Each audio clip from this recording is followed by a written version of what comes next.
This presentation is about GCSE Farming and Food Security. Our key questions today: what does food security mean? How do certain factors affect food security? How do we increase the food available to humans? And how does farming cause problems in the environment?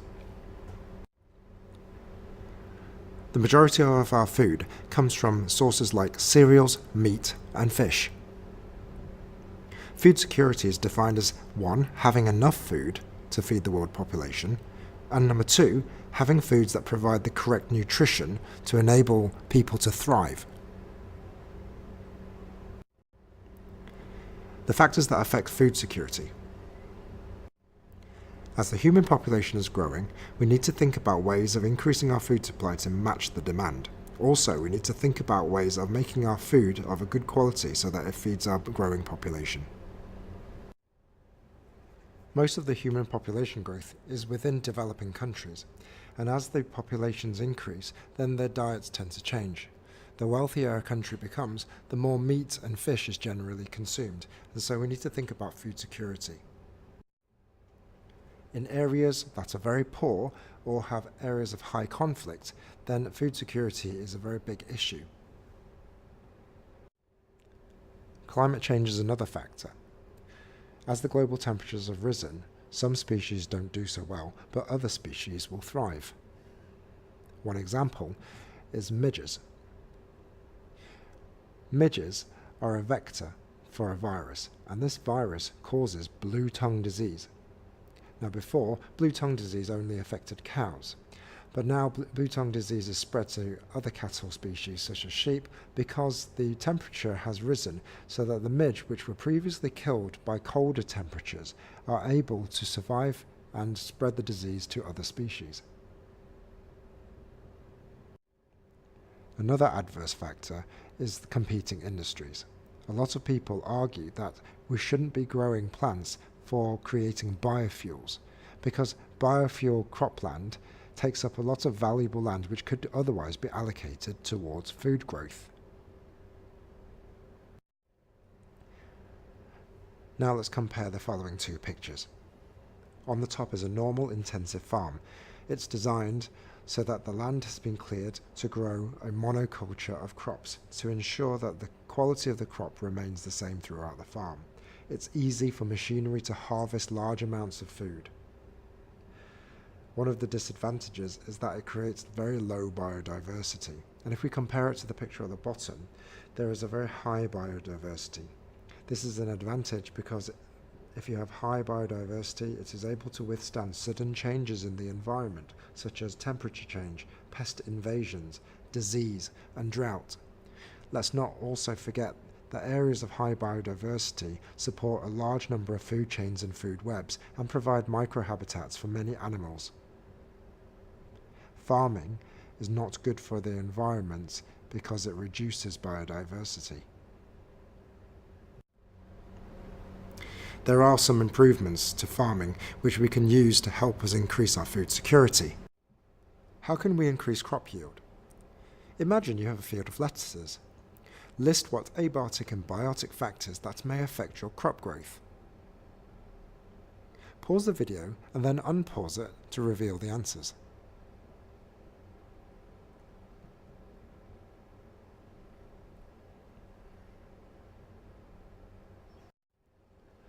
Some features that you may wish to control include soil mineral ions.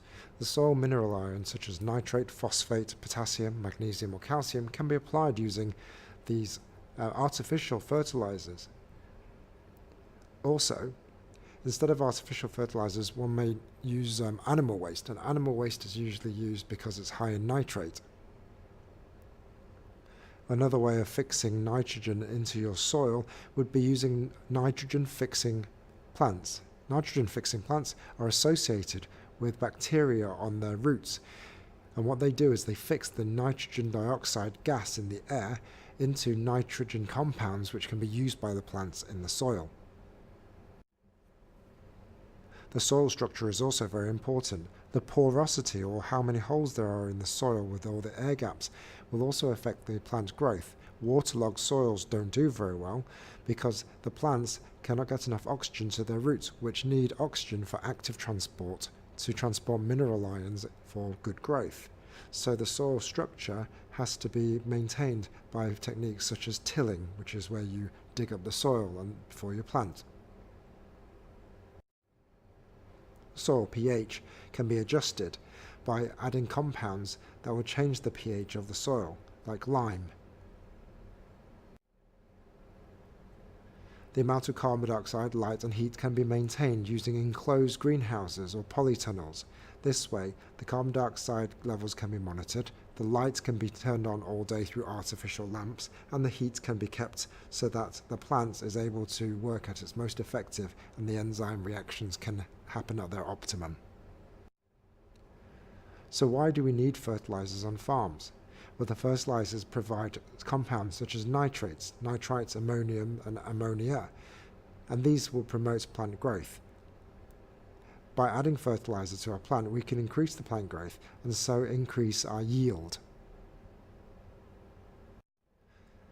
One of the main protein sources for people in the world is fish. It is a good source of lean protein, and about 17% of people's protein comes from fish globally.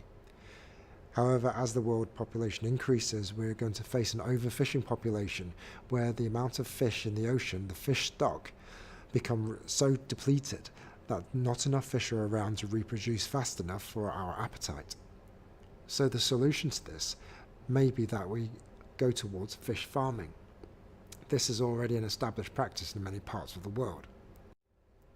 Fish farming does have advantages. It reduces overfishing and produces a high yield of fish.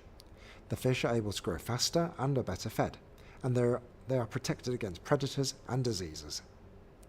However, because fishing is an intensive farming practice, fish are kept in small spaces. So any uneaten food and the feces from the fish will cause pollution. The feces and uneaten food will cause a depletion in the oxygen levels as it breaks down and decomposes.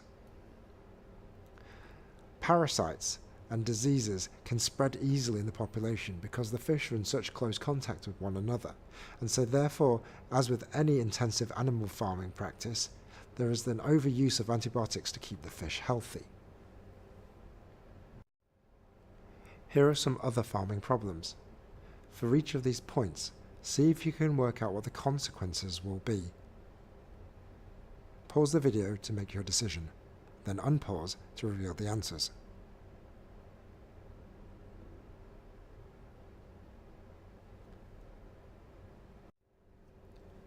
So, by now, what we should be able to do is give a definition for food security, to talk about what factors will affect food security, and also talk about how intensive farming, including fish farming, can increase the food available to humans.